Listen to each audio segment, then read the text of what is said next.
Game of Thrones is a well-known TV show that leapt onto our screens in 2011 and has been beloved by us ever since. Well, until the final season.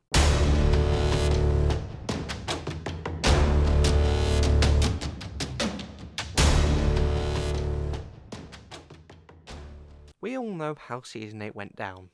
Terribly. Like, really terribly. And Season 7 wasn't much better. It took everything from previous seasons and just said, hey, you know what? Go f*** yourself. But Game of Thrones didn't start its decline in the final season.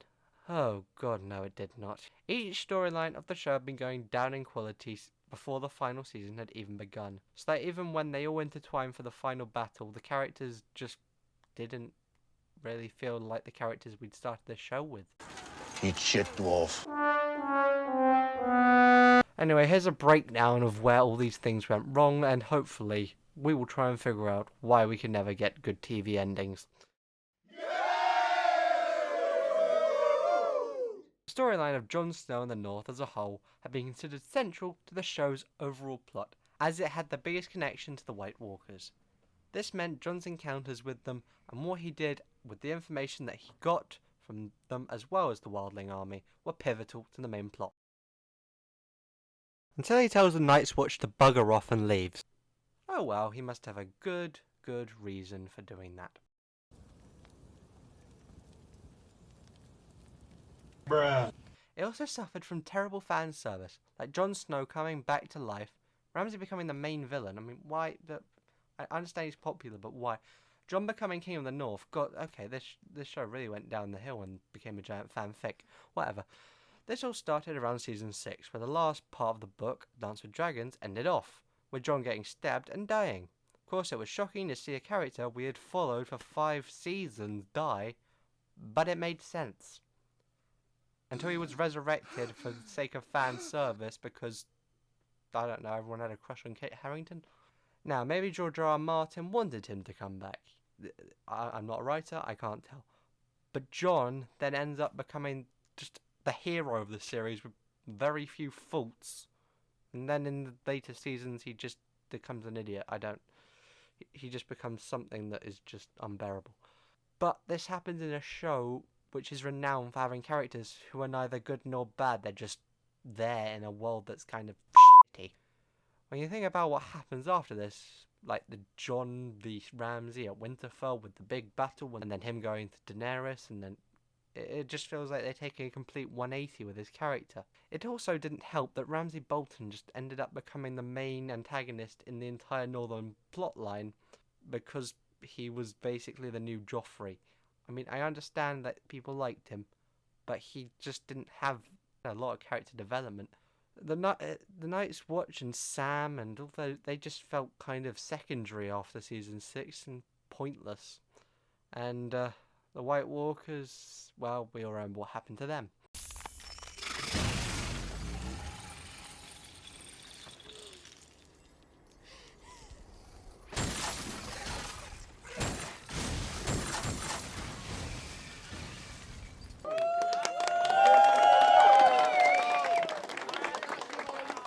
The King's Landing plotline, I guess you could call the centre of the series, as it is where most of the characters are or are trying to reach in some way.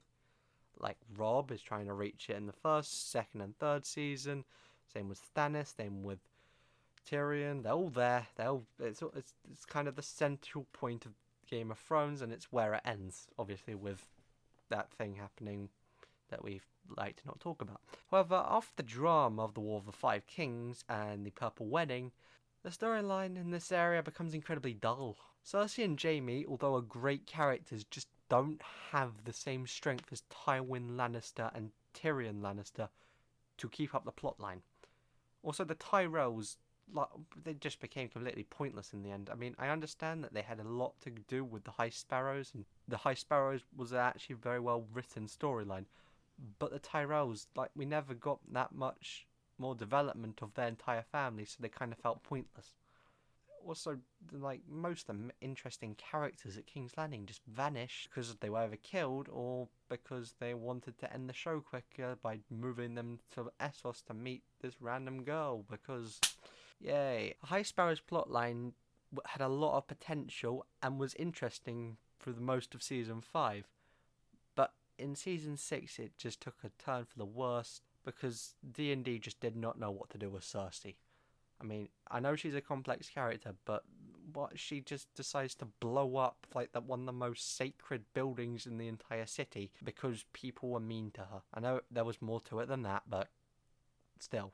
Jaime just, the more we forget about Jaime, the better. I mean, his redemption arc was good for the first 4 seasons, and then he just was in Dawn, and then he did something in season 6, and I forgot about him. There's also some other stuff that happens in the south.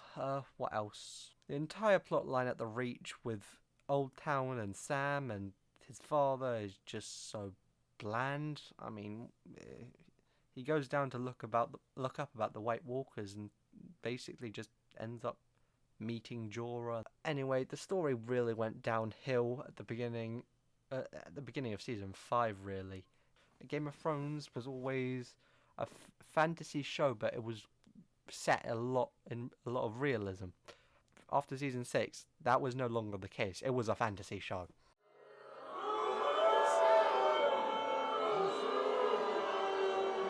To be honest, this plotline was never really that interesting. Felt like it needed a break from the drama of Westeros, where the world could be built some more, with other characters who slowly becoming more important.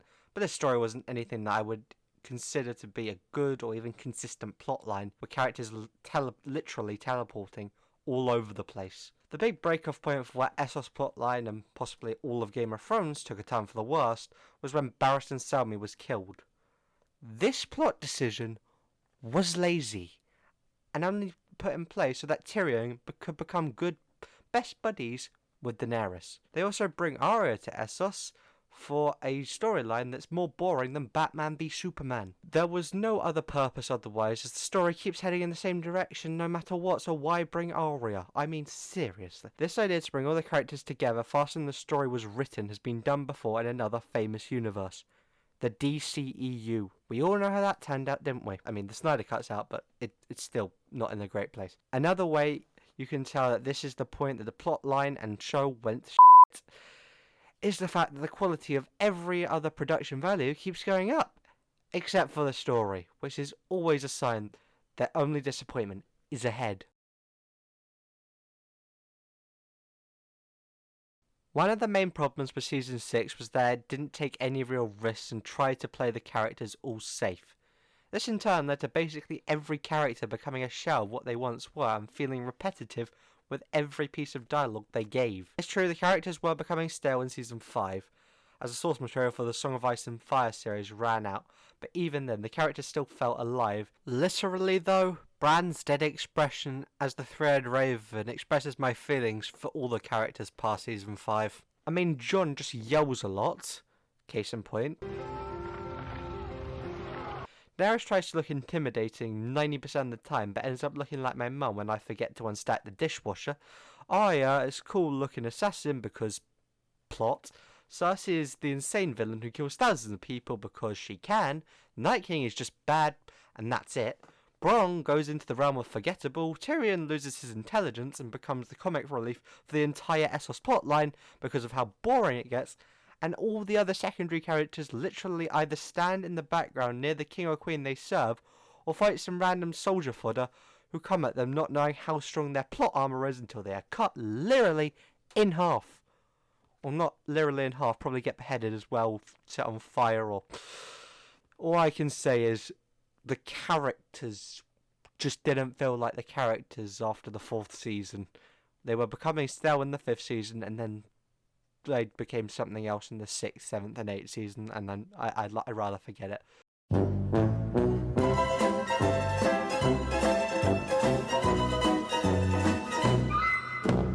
Okay.